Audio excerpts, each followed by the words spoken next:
അത്രയ്ക്ക് ഇഷ്ടമാണ് ആ കൂട്ടുകാരിനെ. എനിക്ക് സത്യം പറഞ്ഞാൽ ഈ ഡയലോഗ് ആട്ടോ ഓർമ്മ വന്നത്. ഇത്രയ്ക്കും ആനിവേഴ്സറിക്ക് ഗിഫ്റ്റ് ഉണ്ടാക്കി കൊടുത്തിട്ടുണ്ട്. പക്ഷേ ഒരാളെ മിസ് ചെയ്തിട്ട് ലോങ് ഡിസ്റ്റൻസ് ഫ്രണ്ട്ഷിപ്പായിട്ട് ഉള്ള ഒരു ഫ്രണ്ടിന് ഗിഫ്റ്റ് അയച്ചു കൊടുക്കുക എന്ന് പറഞ്ഞാൽ, അല്ലെങ്കിൽ ഗിഫ്റ്റ് കൊടുക്കാനായിട്ട് ഓർഡർ തരിക എന്ന് പറഞ്ഞാൽ ഞാൻ എൻ്റെ ലൈഫിൽ ഫസ്റ്റ് ടൈമാണ് ചെയ്യുന്നത്. ഈ കസ്റ്റമർ സൗദിയിലാണുള്ളത്. സൗദിയിലുള്ള ഫ്രണ്ട് മുംബൈയിലുള്ള ഫ്രണ്ടിന് ഗിഫ്റ്റ് ചെയ്യാനാണ് മിസ് ചെയ്തിട്ടാണ് എനിക്ക് ഈ ഓർഡർ തന്നത്. ഇതിൽ ഓരോ പ്രൊഡക്റ്റും ഭയങ്കര ഡിഫൈനായിട്ട് ഭയങ്കര സെലക്റ്റീവായിട്ട് ചെയ്തിട്ടുള്ള കേട്ടോ. It's A nurse in Mumbai. അത്യാവശ്യം നല്ല തിരക്കുള്ള ലൈഫാണ്. പക്ഷേ ഇങ്ങനെയുള്ള ഈ ഒരു കാര്യങ്ങളൊക്കെ എനിക്ക് ഇഷ്ടമുള്ള കാര്യങ്ങൾ ചെയ്യുമ്പോഴാണ് ഞാനൊന്ന് കൂളാവുന്നത്.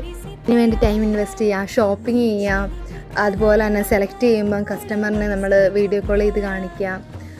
ശരിക്കും പറഞ്ഞാൽ അതൊരു വല്ലാത്തൊരു ഫീലാണ്. അതിനേക്കാട്ടി ഫീലാണ് നമ്മൾ ആ ആളുടെ ഗിഫ്റ്റ് കൊടുക്കുമ്പോൾ ഉള്ള അവരുടെ സന്തോഷം. അതൊന്ന് വേറേതാണ്. ഗിഫ്റ്റ് കൊടുക്കേണ്ട ആൾ വലിയ ദൂരത്തൊന്നുമല്ല, എൻ്റെ ഹോസ്റ്റലിൽ തന്നെയാണ് കേട്ടോ. അങ്ങനെ റൂമിൽ ചെന്ന് ഗിഫ്റ്റ് അങ്ങ് കൈമാറി. അപ്പോൾ അത്രയേ ഉള്ളൂ. Bye bye.